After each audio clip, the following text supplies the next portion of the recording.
ಈ ಚಿಕನನ್ನು ಈಗ ಇದಕ್ಕೆ ಹಾಕಕತ್ತೀನಿ.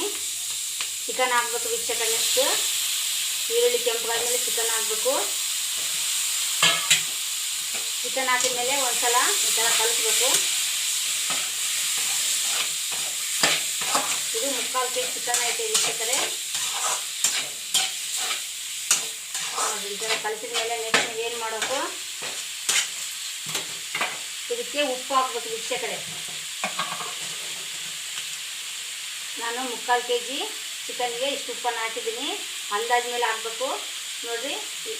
ಈ ಥರ ಸುತ್ತುವರೆದು ಹಿಂಗೆ ಹಾಕಿದ್ರೆ ಕರೆಕ್ಟಾಗಿ ನಾವು ಮೆಜರ್ಮೆಂಟ್ ಸಿಗುತ್ತೆ.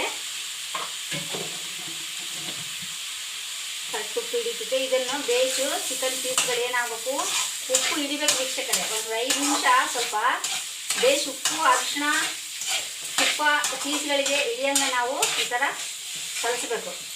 ಕಲಿಸಿದ್ರೆ ಒಂದು 5 ನಿಮಿಷ